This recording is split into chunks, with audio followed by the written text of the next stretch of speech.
De todas maneras, muchas gracias a la asociación Conde Pedro Ansúrez, al coronel, en representación del Ministerio de Defensa, que tan gentilmente nos cede esta sala, a los concejales por haber hecho un hueco en la apretada agenda para venir a esta charla, y por mi parte intentaré aburrirles lo máximo posible durante 40 minutos en una maravillosa celebración, 31 de enero, que fue una batalla ganada por la gloriosa caballería española, con lo cual creo que vengo al lugar adecuado para hablar sobre esto. Muchas veces comentaba con los miembros de la asociación 31 de enero tercios que por qué justamente el día 31, porque la batalla verdaderamente es una escaramuza ganada por la caballería. Bueno, por lo menos ellos tuvieron la iniciativa de elegir un día y luchar porque ese día conmemorara a los tercios. Así que hay que darle también el agradecimiento a la asociación 31 de enero tercios, con la cual hemos colaborado en Madrid un montón de veces, en todos los eventos que se realizan para la celebración de esta efeméride. Y por otro lado, recordarles que la próxima, que sepan que hay un Día Internacional de los Mosqueteros. El próximo día que celebremos el Día Internacional de los Mosqueteros, Día Internacional de los Mosqueteros. Recordar que los mosqueteros fueron introducidos en los ejércitos a pie por el Duque de Alba en la década de los años 60. Luego también sería una efeméride preciosa que pudiéramos celebrar. Por cierto, el mosquetero más famoso que conocen ustedes, figura real, que se llamaba D'Artagnan, murió de un tiro de mosquete español en la serie de Maastricht. Es que los españoles estamos por todas partes y somos una plaga, sobre todo cuando hay franceses malosos delante de nosotros. Y claro, con Francisco I pues tenemos el ejemplo más vivo de... Tenía una compañera francesa que siempre me decía, Rafael, pero tú piensas que para nosotros los franceses el malo era Carlos V. Y digo, pues entonces me explico perfectamente qué es lo que pasa en Francia. El malo era Francisco I y el bueno, por supuesto, el emperador Carlos. La batalla de Pavía aprovechamos que cumplimos el quinto centenario y por eso a la hora de plantear por parte de la asociación de qué podíamos tratar, pues digo, pues bueno, ya que el mes próximo tenemos la conmemoración, un 24 de febrero de la batalla de Pavía, es la primera gran victoria de las tropas imperiales del emperador Carlos, entre comillas, haciendo un poco de mentirijillas, porque en 1522 hay una previa, que es la batalla de Bicoca, donde los tercios españoles, ya diremos si verdaderamente tercios, infantería española o cómo lo gestionamos esto. Habían conseguido derrotar a los piqueros suizos, que en aquella época se daba por la mejor infantería que había en Europa. Así que en Pavía, los pobres y destartalados españoles, que como dicen los anglosajones, tuvimos un imperio casi de casualidad, porque llegamos por allí y yo que sé qué es lo que pasó, pero claro, total, una cultura como la nuestra, pues estos tercios, que ya les comentaré que todavía no, o tal vez sí, fueron capaces de derrotar en la misma batalla a la mejor infantería de Europa de la época, que eran los piqueros suizos, la mejor caballería de la época, que era la gente de armas, es decir, la caballería pesada francesa, la mejor artillería de la época, que también en aquella época era la francesa. No está mal para una victoria. Yo estoy echando de menos los grandes fastos y celebraciones de este año de quinto centenario. En fin, afortunadamente, gracias a estas asociaciones y a la gentileza del Ministerio que nos acoge, pues por lo menos podemos tener esta pequeña celebración. Bien, ¿qué había pasado? ¿Qué se les había perdido a los españoles de una España que a veces nos dicen que no existen? Y entonces por eso Cristóbal Colón tuvo la genial idea de nombrar una isla recién descubierta, la Española, porque es por hacer la gracia de, total, no existe, y luego los españoles le ponen un nombre a un territorio conquistado como Nueva España. Entonces vamos a quedar todos de acuerdo en que es distinto de los estados-naciones que aparecen en el siglo XIX, pero sí es cierto que los españoles como concepto nación, misma, como decía Mazzini, que era un nacionalista italiano, misma cultura, mismo idioma, mismas costumbres, una situación geográfica más o menos delimitada, esa que los romanos nos llamaron hispanos por derivación, para decir todos los que viven al sur de los Pirineos, pues esos españoles ya existían. Entonces, de alguna manera, por supuesto, ni nosotros somos iguales que nuestros abuelos, ni los españoles que vivieron en el siglo XIX, pero sí nos sentimos herederos de esa tradición española. Así que a la hora de hablar de un siglo XIV, XV o XVI, podemos hablar tranquilamente de españoles en el concepto básico de esa nación cultural, no tanto tal vez política de mismas instituciones, mismo gobierno, una asamblea o unas cortes únicas para todo un territorio que todavía está bastante fragmentado. Pues estos españoles llevaban unos 250 años danzando por Italia. Nos encontramos a finales del siglo XIII. El Papa decide que ante la muerte del último rey de Sicilia sea nombrado, le corresponda la vacante a un francés, y los sicilianos se ponen tan contentos de tener un rey francés que se sublevan. Y se le ocurre ofrecérselo al rey de Aragón. Entonces, los aragoneses, que forman parte de esta España, la corona de Aragón de esta España del siglo XVI, a partir de 1284 ya los tenemos presentes en Sicilia. Pasa el tiempo, pasan los siglos. El siglo siguiente se conquista la isla de Cerdeña. Al siglo siguiente, Alfonso V el Magnánimo, que es rey también de Aragón, conquista el reino de Nápoles. De hecho, le gusta tanto que se queda a vivir allí. Nápoles era una ciudad muy avanzada.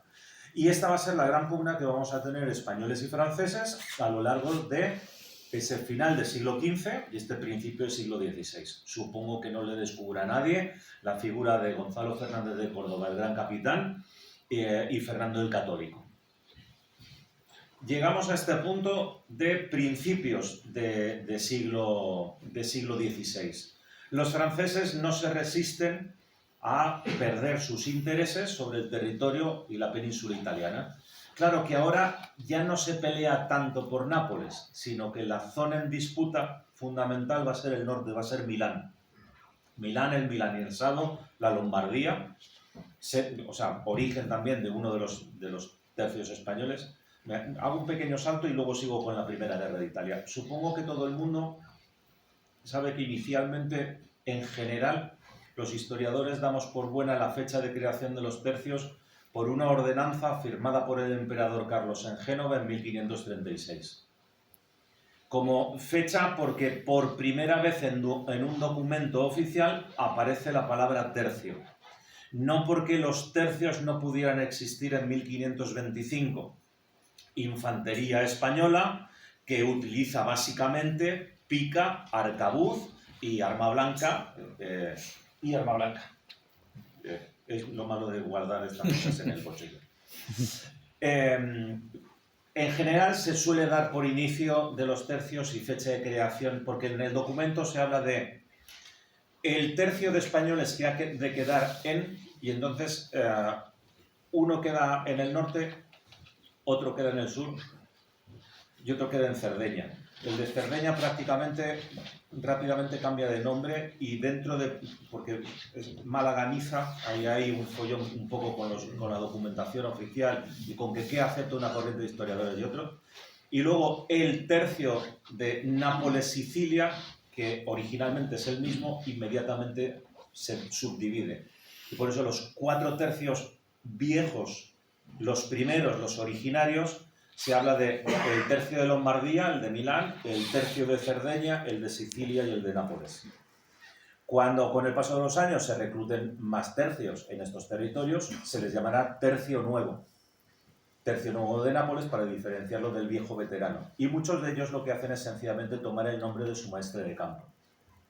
Como estamos en 1525 y son unas unidades de infantería que van a durar 200 años, pues yo creo que a nadie se le ocurre pensar que el ejército romano a lo largo de todo el imperio era exactamente igual, tenía la misma organización, las mismas unidades, los mismos componentes o el mismo armamento. Con los tercios en 2 años va a pasar lo mismo.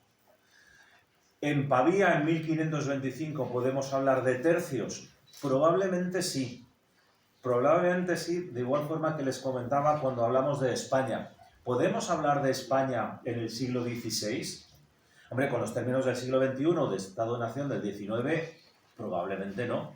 Pero sí damos por supuesto que había algo en el XVI de la cual la España actual es la heredera. ¿Podemos hablar de tercios? Unidad de infantería española que combina arma blanca y armas de fuego, ya sí. ¿Cuándo surgió este nuevo concepto de infantería? Muy probablemente con la segunda campaña del Gran Capitán en Italia, que es el que hace la transformación de cómo era el ejército de las guerras de Granada. Entonces, cuando lleguemos aquí a Pavía, de hecho hay un libro que les recomiendo, tradicionalmente, que es considerado el mejor libro que trata sobre los tercios. Tenemos varios. El año pasado creo recordar que estuvo por aquí mi buen amigo José Javier Esparza. Uno de ellos es el de Esparza. Otro que lo acaban de reeditar es el libro de Sánchez de Toca y Fernando Martínez Leinez, Los tercios. Y el tercero, para mi gusto, el que de los tres leídos, el que también me ha convencido más, se titula De Pavía a Rocroi, dando por supuesto que este inicio de la infantería y la hegemonía española surge en este momento, con muchas diferencias, con muchas matizaciones, con muchas cosas. Y de hecho este año la fundación del Museo del Ejército ha sacado un calendario, que también lo tenemos aquí fuera, que se titula De Pavía a Breda, porque este año tenemos doble celebración. El 5º aniversario de la batalla de Pavía y el 4º aniversario del año maravilloso del reinado de Felipe IV de 1625, donde la batalla que destaca sobre todas es la rendición de la ciudad de Breda, que tiene ese maravilloso cuadro de Velázquez. Pues todo esto son guerras contra los franceses básicamente y en general, bueno, sí, la de hecho trampa. La de Breda es contra los holandeses, pero quien está sufragando durante gran parte de la guerra, sobre todo de manera inicial, a esos rebeldes holandeses va a ser justamente el rey de Francia, el católico rey de Francia. Es cuestión política, no religión. Y aquí tenemos pues una guerra que se ha extendido durante 4 años, que comienza en 1521. El emperador Carlos ha sido elegido emperador. Parecía bastante lógico, pero el imperio, el Sacro Imperio Romano Germánico, es electivo. Hay que votar, hay unos príncipes electores. Se puede presentar, en este caso, el nieto del emperador, pero también se puede presentar el rey de Francia. Y hay que votar. Hace pocos años también que Fernando el Católico, en uno de estos golpes magistrales, se ha quitado de en medio al último de los reinos cristianos que quedaban fuera del dominio de la casa de Trastamara, en este caso, que es Navarra. A los portugueses les dejaremos más tarde para tiempos de Felipe II. Pero lo que se conquista es... Navarra en ese momento tenía doble territorio al norte y al sur de los Pirineos. Se conquista la parte sur de los Pirineos y sigue existiendo un rey de Navarra. De hecho, el rey de Navarra va a terminar siendo rey de Francia. Los siguientes sucesores. Pero en 1521 hay un intento del rey de Francia de recuperar el territorio navarro que se ha perdido. Una guerra dinástica entre dos monarquías que comienzan a disputarse los elementos y los lugares claves de Europa. Y los franceses en este momento se sienten rodeados. ¿Qué tenemos en este norte de Italia que es tan interesante? Pues en este norte de Italia lo que tenemos principalmente es esta parte de aquí arriba, que es Milán. Milán es el corredor que comunica a los Augsburgo del norte con los territorios napolitanos que tenemos en el sur. En el centro están los estados pontificios, el ducado de Toscana y el habitual totum revolutum de los italianos que deciden hacerse la guerra entre ellos como si fueran españoles. Todos se declaran independientes, todos dicen que todo es suyo, que el de al lado no, y terminas haciendo unas guerras preciosas y estupendas. Los italianos de finales del siglo XVI pensaban en reorganizar políticamente sus propios estados y lo que se les viene encima son las dos grandes potencias que van a dominar prácticamente los 3 siglos siguientes. Los españoles por un lado y los franceses por el otro. Así que una vez que se ha asegurado Nápoles, el duque de Milán, que es teórico aliado del emperador, decide cambiar de bando. Aquí los cambios de bando los tenemos con venecianos, genoveses, toscanos. O sea, el propio Papa decide en unas ocasiones aliarse con los españoles, en otras ocasiones aliarse con los italianos. Y en esta ocasión lo que nos encontramos es una alianza por la conquista del Ducado de Milán donde tenemos la gran mayoría de los principales estados italianos, Venecia, Génova, el Papado y el propio Ducado de Milán, contra los españoles. Los españoles, el imperio, los imperiales. Porque aquí tenemos a napolitanos, alemanes, hoy en día diríamos belgas, holandeses, valones, españoles y, por supuesto, tropas mercenarias de otros lugares, porque aquí había húngaros, había croatas, había albaneses, que eran profesionales de la guerra y luchaban en los distintos bandos de acuerdo a sus propios intereses. Esta rivalidad entre los Valois y los Habsburgo, que tiene un escenario perfecto en el norte de Italia, pues va a tener unos antecedentes. Estos antecedentes van a ser básicamente esta guerra que comienza en 1521. De hecho, coincide con la sublevación comunera en Castilla. De hecho, coincide con una sublevación de las Germanías en Reino de Valencia y en Mallorca, y es el momento que considera Francisco I que el emperador atraviesa por un punto de debilidad y sería un buen momento, primero, para intentar recuperar Navarra, cuya expedición es rechazada por las tropas españolas, y después Milán. De hecho, el inicio se realiza sobre Milán, que es donde se produce esta gran derrota que les comentaba, que en español ya no se utiliza. Mis alumnos siempre dicen que está todo chupado, cuando no utilizan otros calificativos más peliagudos, pero una forma muy elegante de decir exactamente lo mismo, es decir, esto es una bicoca, está tirado, es facilísimo. Te cargas 3.000 mercenarios alemanes y suizos al coste de un español que al pobre hombre le debió dar un infarto de la cantidad de ruido de disparos de arcabuz que hubo. Es una sorpresa mayúscula para toda Europa. Viene precedido de aquellas batallas del gran capitán, sobre todo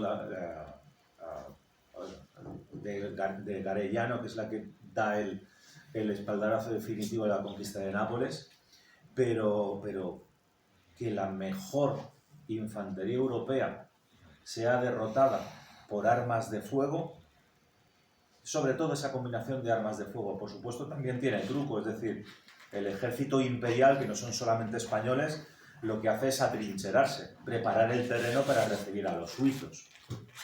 Pero lo que consigue, igual que consiguió el gran capitán en Ceriñola, es crear un foso, una especie de pequeña empalizada, zona defensiva, y no permitir. Primero fue la caballería francesa y en bicoca es la infantería suiza. No conseguir que rebase esa trinchera y literalmente freírles a tiros. Eran rociadas, lo que se decía, se disparaba a bulto, porque la capacidad que tenía un arcabuz de la época de apuntar a más de 50 metros era inexistente. De hecho, no se apuntaba como estamos acostumbrados hoy en día a coger un arma y apoyar la culata aquí. Se cogía de sobaquillo. Entonces se cogía de sobaquillo y se disparaba, porque total, con 5.000 suizos allí delante le atizaré a alguno. Entonces ibas de rociar, tío, dispara, a bulto. O sea, esto era como la Segunda Guerra Mundial. ¿Tú a dónde has lanzado los misiles alemanes? A Londres. Y dice, a algún lado de Londres dará. Es decir, no tienes capacidad de apuntar. Hoy en día que estamos aburridos de ver imágenes de televisión donde un dron es capaz de llegar, de colgarse por una ventana, entrar, dar una vuelta, esto era literalmente a bulto. Pero luego tenemos otra gran ventaja de esta utilización de arcabuces, que es que no existen chalecos antibalas. Sí existen rodelas antibalas. De hecho, conforme va pasando el tiempo, la rodela, el escudo redondito, hay algunos de ellos que se intentan, entre comillas, blindar, para que a una cierta distancia de más de 50 metros, en caso de recibir un pelotazo, que era lo que se llamaba en la época, sencillamente me abolle el escudo. Pero a una distancia de menos de 50 metros es literalmente imposible. Con lo cual, como en esta época, con arma blanca, tienes que acercarte literalmente al lado de la persona que tienes al lado, pues utilizando las picas utilizando una trinchera, utilizando una pequeña empalizada. Si consigues alejar a los rivales, pues esa es la ventaja que le da a los españoles. Sin embargo, la ofensiva española de 1524, encabezada por el duque Carlos de Borbón, sí, es francés. Es que en la época se disgustaban con sus reyes y cambiaban de señor. El príncipe de Condé hizo lo mismo. Luchó con los franceses, nos derrotó un montón de veces, luchó con los españoles, derrotó un montón de veces a los franceses, se reconcilió con el nuevo rey y volvió a pelear nuevamente con los franceses, derrotando a españoles. Así que esto era una de las tradiciones de la época, donde los nobles servían a su señor y podían disgustarse con él y en un momento determinado cambiar. La ofensiva sobre lo que hoy en día sería Marsella termina en fracaso, básicamente porque todavía Génova es aliada de Francia y Andrea Doria, que va a jugar un papel fundamental luego en el imperio español del Mediterráneo en época de Carlos V y Felipe II, todavía está del bando francés. Carlos de Borbón morirá unos años después, en el 27, en el saco de Roma. Dicen las malas lenguas que Andrea Doria decidió también cambiar de señor y la República de Génova, viendo que entonces los que verdaderamente tenían el poder en la Italia de 1527, ya los siguientes eran los españoles y ya no eran los franceses. Bueno, ante el desastre de la ofensiva del año 24, pues Francisco I reúne un ejército francés, entra en Milán, conquista Milán, los españoles, los imperiales, se retiran y solamente resisten en el castillo. Y lo que viene a continuación es la ciudad de Pavía. Pues se realiza un asedio de la ciudad de Pavía.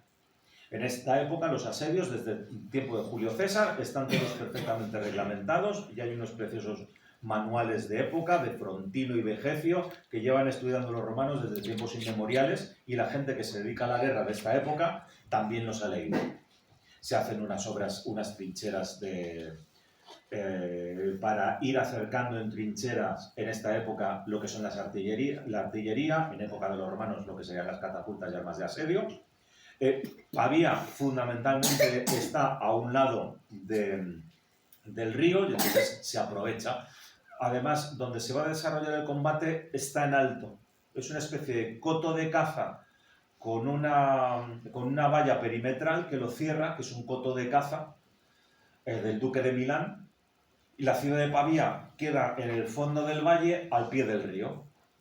Luego lo que hacen los franceses es, ya que el 90% de la ciudad de Pavía queda en el margen izquierdo, y en el margen derecho solamente hay un pequeño burgo que protege incluso los pasos y los vados, es cerrar ese lado e ir acercando la artillería a la ciudad de Pavía a ver si se rinden. Pero se encuentra con un español de estos que tiene muy mala uva y según le ponen franceses delante, pues era como los numantinos cuando les soltaban allí legiones romanas.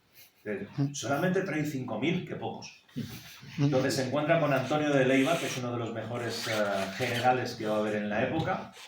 Tiene una guarnición de unos 6.000 hombres, que para la época no está mal, pero es que lo que tiene fuera son aproximadamente unos 20-30.000 tropas del rey de Francia, porque estos ejércitos son multinacionales. Hay alemanes en los dos bandos, hay lansquenetes en los dos bandos, hay suizos en los dos bandos, pero es que hay españoles, italianos y franceses sirviendo en bandos contrarios. ¿Cuál es la gracia de la infantería española? Que nunca representó en campaña más de un 30% del total del ejército, que son las tropas más fiables, que son las mejores tropas, que es la élite del ejército imperial, de Flandes, de Milán o de donde sea. Entonces, en los 6.000 hombres que tiene Antonio de Leiva en la defensa, aproximadamente españoles son unos 2.000. Hasta completar los 6.000, lo que tengo son sobre todo tropas alemanas e incluso las milicias de la misma ciudad de Milán, de Pavía, es decir, italianos. El emperador lo que comienza a preparar es un socorro, porque los asedios de la época duran meses. De hecho, lo estamos viendo en las noticias en los últimos tiempos, en la guerra que asola a los pobres ucranianos. Durante meses las tropas rusas intentan conquistar una ciudad y tras muchos meses de asedio y de combates, se decide que es mejor abandonar la zona. Pues en esta época no son tanto las grandes campañas como los asedios, pero los asedios, nunca mejor dicho, son muy aburridos. Hay que ir muy poco a poco, cavando trincheras, acercando la artillería, pegando cañonazos, y un rey, que es guerrero como Francisco I, pasarse meses allí aburrido, como que no. Así que decide enviar a parte de sus tropas sobre Nápoles en otro gran desastre, y además le merma parte de su ejército. Mientras tanto, ¿qué hacen los imperiales? Es decir, el emperador Carlos, ir reclutando tropas, sobre todo en Centro Europa, ir reclutando tropas en Nápoles, donde tenemos al virrey Carlos de Launois. Los flamencos, además, y los franceses mantuvieron muy buenas relaciones durante, sobre todo, el primer inicio del reinado de Carlos V, también por tradición. Y llegados a este punto, pues vamos a tener las fuerzas enfrentadas.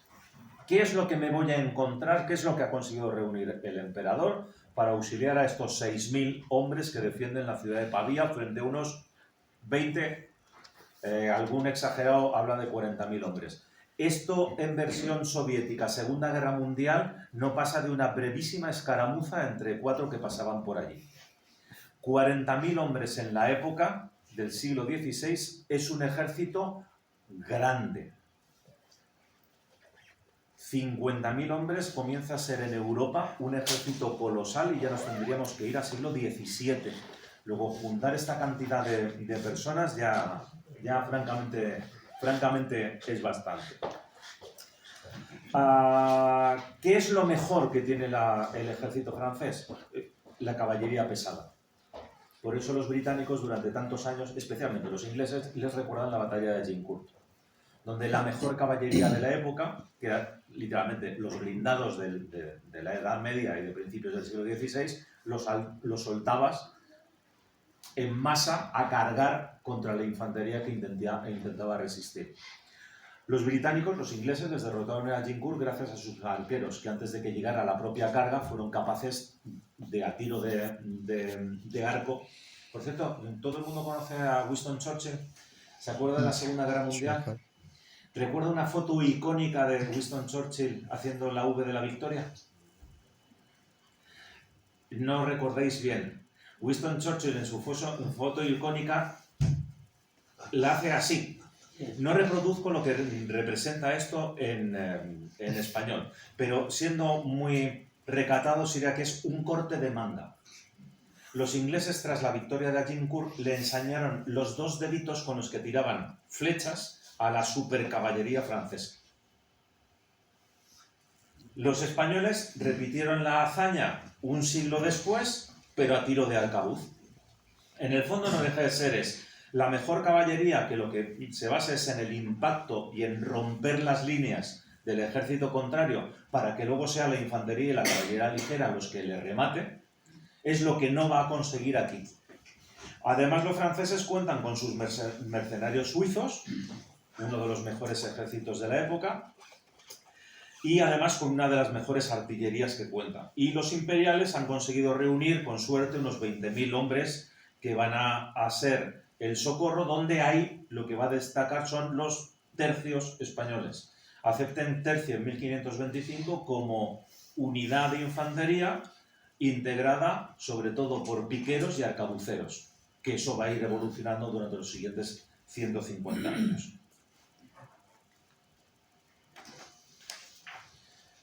¿Cómo fue el plan de la batalla? Pues hombre, por nada aburrirles demasiado técnicamente, ganamos. Y que está bastante bien. ¿Por qué ganamos? Les he puesto, o sea, hay un montón de imágenes para narrar todo el desarrollo de la batalla. Pero entonces he elegido uno de los momentos de la batalla a modo de resumen para no aburrirles con... Y entonces el marqués de Pescar entonces entró por aquí y el marqués del Basto fue por allá y entonces el señor de Launois fue por el otro sitio.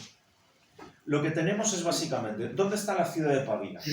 La tenemos aquí al sur, donde hay 6.000 hombres que están esperando a que los franceses se despisten y hacer una salida para atacarles por retaguardia. Pero para eso necesito que primero el ejército imperial, que está en el norte y en alto, con respecto a la ciudad de Pavía, rompa la valla y consiga entrar en esta zona que es un coto de caza que, como ven, lleva una muralla lateral. Me da igual que tengas superioridad numérica, te estoy encajonando en un lugar donde no puedes desplegar bien tus tropas.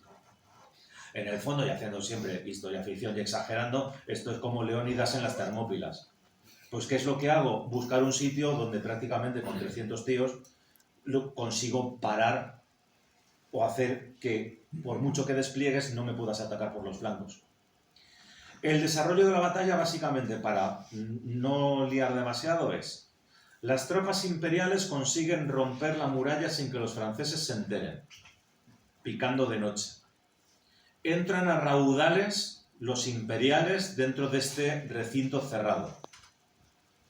Conquistan sobre todo el Castel de Mirabello, que está justamente en el centro. Francisco se entera, los franceses se enteran, pero hay que desplegar todo un ejército que está sin desplegar, y eso es lo más complicado porque lleva tiempo desplegar un ejército, ponerlo en orden de combate. Los españoles les ganan la mano y Francisco, pese a que la artillería francesa está, entre comillas, dando cuenta de las tropas imperiales. Por cierto, la típica imagen del siglo XVIII, donde los soldados, da igual la cantidad de disparos que reciban, ellos siguen avanzando a pecho descubierto. Los españoles lo que hicieron fue echarse cuerpo a tierra, que es la cosa más sensata e inteligente que puedes hacer cuando se están friendo a tiro de cañón. Y en ese momento es cuando Francisco I decide que con toda su caballería lanzarse a la carga. Tiene un problema derivado. Primer problema, que pasa por delante de su artillería y la tapa. Cuando hace ese despliegue de ahí para atacar a los españoles, se sitúa delante de su artillería y la artillería tiene que parar el fuego. Luego no hay fuego de apoyo a la carga. Se hubiera cargado por uno de los flancos, pero justamente como no le da tiempo a desplegar bien al ejército, ¿qué es lo que consiguen los tercios y los lansquenetes alemanes? Mantener sus cuadros y resistir la carga de la caballería francesa. Primero la recibe la caballería pesada imperial, pero al ser menor en número, prácticamente rechazada sobre la infantería imperial. Pero una vez que les fija la ventaja, y esto va a ser la constante de los siguientes años en la forma de combatir de los tercios españoles, es que los arcabuceros pueden salir en lo que posteriormente se llamarían mangas, compañías, pelotones, grupos, a los flancos de la caballería francesa para freírles a tiros. Y esa es la gran ventaja que vamos a tener en la batalla de Pavía. Ese uso que se hace de forma flexible, hoy desde hace bastantes años se utiliza de armas combinadas. Pues tú juegas con cómo despliegas los piqueros y los cuadros de infantería para resistir a la caballería contraria, mientras tus arcabuceros les fríen a tiros. Parece que la cosa va en victoria de los españoles. Francisco I continúa el combate, es uno de los reyes que todavía se lanza al combate y se lanza a la carga delante de todos sus nobles. Y probablemente por un disparo de arcabuz, su caballo es herido muerto. El caso es que el caballo cae. Cuando un caballo cae, lo más probable es que le cause daño cuando no le parta la pierna al jinete. Y si no, por lo menos es que lo que hace es que te deja la pierna aprisionada debajo del caballo, y aunque no la tengas rota o la tengas sencillamente dolorida, te cuesta un rato salir de ahí. Ya hay un español, un Vasco de Hernani, que es el primero que llega allí, el primero de los cuatro. Al final el emperador un poco lo que hará será no premiar solamente al primero de los infantes españoles que capturan al rey de Francia, sino a los cuatro que en este periodo de 1 o 2 minutos son los que verdaderamente le capturan y hacen que se rinda, aunque verdaderamente el rey entregará su espada al señor de Lannoy, que para eso es el virrey de Nápoles. pero sí se da por rendido y capturado. Anécdota, no anécdota, en la época sí se dice que el primero que llegó, que fue un hombre de Hernani, además para que le reconociera, dice, porque había otro español peleando al lado, y dice, ¡ayuda, auxilio! Dice, ¿te rindes, no? Vale, está rendido. Se levantó un poquito el yelmo y le enseñó, porque estaba mellado, le enseñó los dientes para que me reconozcas que he sido yo el que te he capturado. Entonces le dejó allí capturado mientras llegaban los otros españoles y se fue a ayudar al otro español que estaba pidiendo auxilio. Claro, a la hora de, a ver, tener en cuenta que en esta época es... Y luego todo el mundo quiere echarse los laureles de haber capturado al rey de Francia. En este caso el emperador, yo creo que sabiamente dice, bueno, en lugar de uno, los 4 que de alguna manera verdaderamente estuvisteis en los minutos iniciales hasta que llegase el señor de Lannoy y efectivamente el rey Francisco rindió la espada, que es justamente esa escena que tenemos representada ahí. Bueno, ¿y aquí qué pasó? Lo primero que pasó, una victoria aplastante de las tropas imperiales. Pero aplastante. Con una diferencia. En Bicota eran mercenarios suizos de alemanes y aquí es la flor y nata de la nobleza francesa. Entonces, por eso lo de... ¿Por qué le damos la importancia a Pavía con respecto a si eran tercios o no? Porque verdaderamente a partir de ahora recupera el terreno de batalla como unidad principal de infantería. Y la mejor infantería que vamos a tener pisando suelo europeo y de otros continentes va a ser la española hasta 1556. Rocroi 1656. Rocroi 1643.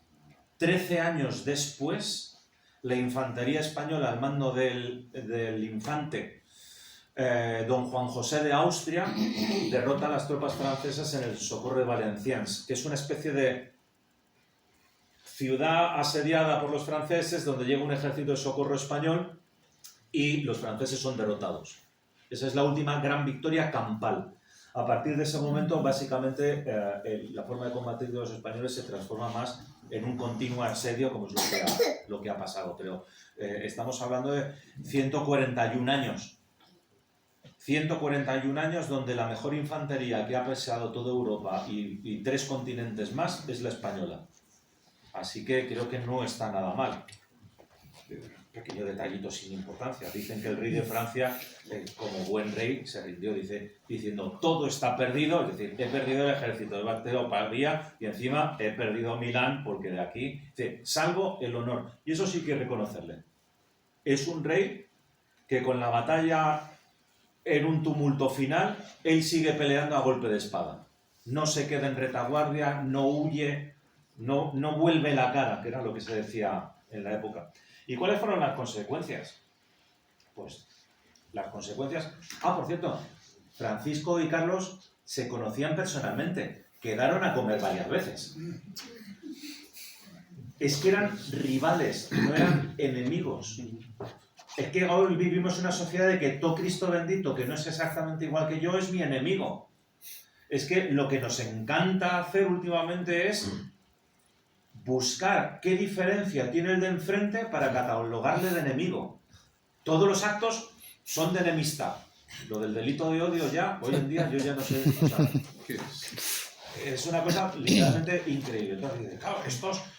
cogería a Francisco, le metería una mazmorra, le maltrataría. Esta imagen es de cuando Francisco, capturado, es llevado a Madrid, es alojado, dicen que en la Torre de los Lujanes, y si no, desde luego, custodiado por la familia, porque el rey salía a cazar todos los días, eso sí, con escolta española. Y esta escena representa justamente uno de los momentos que Francisco cae enfermo en Madrid y el emperador, que le tenéis justamente en la escena, le tenéis aquí de blanco, va a visitarle. Es mi prisionero, pero entre comillas es mi huésped. y también es un rey. Entonces se acerca a ver qué tiene, si le puede ayudar. De hecho, le envía a su médico personal para ver si puede hacer algo por su majestad el rey Francisco I. Pero claro, Francisco I lo primero que hace es firmar un tratado, porque esto de estar recluido en Madrid no le gustó nada. Y es el Tratado de Madrid de 1526. ¿Y qué es lo que hizo? Inmediatamente decir que había sido coaccionado, renegar del acuerdo y montar una nueva alianza contra el rey, el emperador. Curioso nombre, porque es la Liga de Coñac. Bueno, algo tendría que ver o no, pero así acabó, de aquella manera. Los venecianos rápidamente cambiaron de bando en cuanto vieron que el poder de los Habsburgos se estaba consolidando. De hecho, a los venecianos nos los despachamos, pero ya en siglo XVII, y verdaderamente no volvieron a ser ni siquiera una gran potencia, o potencia importante ni siquiera en el teatro italiano. Por ir terminando, porque he prometido que a las 8 iba a terminar y nos falta un minuto para que ahora pueda haber un turno de ruegos y preguntas, que creo que es la parte también más interesante. Aquí básicamente lo que tenemos en Pavía es el punto de inflexión donde va a comenzar ese imperio de los Habsburgo que va a durar, y esa hegemonía europea que va a durar prácticamente hasta 1659, que se firma la paz de París con los franceses. Es cuando se establece la hegemonía española en Italia, que esa va a durar más tiempo, esa va a durar hasta el final de la Guerra de Sucesión Española, hasta los tratados sobre todo el de Utrecht, que es 1713-1714, y una serie de tratados distintos. Y me van a permitir que el último sea este pequeño detallito. ¡Joder! ¿Cuántas películas hay de Pavía? Ya les advierto, ninguna. Y de los tercios, ninguna. Y de las grandes, ninguna. Y de Lepanto, ninguna. De Guerra Civil Española tienen ustedes todas las que quieran. Debe ser asignatura troncal en los estudios de cine. O sea, tienes que hacer, para titularte, tienes que hacer una película de Guerra Civil Española, y además todos sabemos cómo, al menos cuando sale la vaquilla, por lo menos es bien entretenida, por lo menos te ríes, ¿no? Pero ya sabemos todas cómo sale. Joroba, ¿y por qué no hay ninguna? ¿Por qué los españoles? Vale, es que en el siglo XVI no había tele ni de pago, ni de suscripción, pero había tapices. De 5 por 9 metros, 7 tapices, pidió la hermana del emperador. Cuando nosotros nos vamos a la segunda residencia, vas con el coche cargado. Cuando esta gente se trasladaba, se llevaba sus tapices a todas partes. Y en la sala de recepciones de embajadores se colgaban los tapices para que toda Europa viese cómo mi hermano había aplastado al rey de Francia en Pavía. Y mientras hablabas con el embajador francés, cómodamente María de Hungría, bien porque estabas en Flandes o en cualquier otra esquina de Europa, le recibías en una sala con 7 tapices de 45 metros cuadrados cada uno, donde podías ver a cada uno de los tipos de... Y como para eso eres la hermana del emperador, no pidió un juego de tapices, pidió 2. Pero el otro de la conquista de Túnez en 1535. Porque esto es la derrota del emperador del rey de Francia, mi segundo, el gran rival en Europa. Pero para María de Hungría y para el emperador Carlos, conquistar Túnez es como cuando los romanos volvieron a derrotar a Aníbal y finalmente Escipión Emiliano rindió Cartago. Cartago es Túnez y el César vuelve a Túnez en 1535 para derrotar a sus enemigos. Entonces tenía juego de quita y pon, según fuera el recibido. Luego, como siempre, todo el mundo copia. Pues el rey de Inglaterra se pidió su copia, sobre todo del de Túnez, que ese sí le gustaba. A Enrique VIII le gustó el de Túnez, y entonces de Túnez se pidió un juego para él, para tenerlo en casa. Pero, ¿se imaginan eso? Desgraciadamente solamente quedan, creo que son 4 o 5, 4 tapices de los 7 originales. Y lo único es que hay que irse de vacaciones y de hacer turismo, están en Nápoles. ¿Vale? Pero de estos además es que se hacían copias.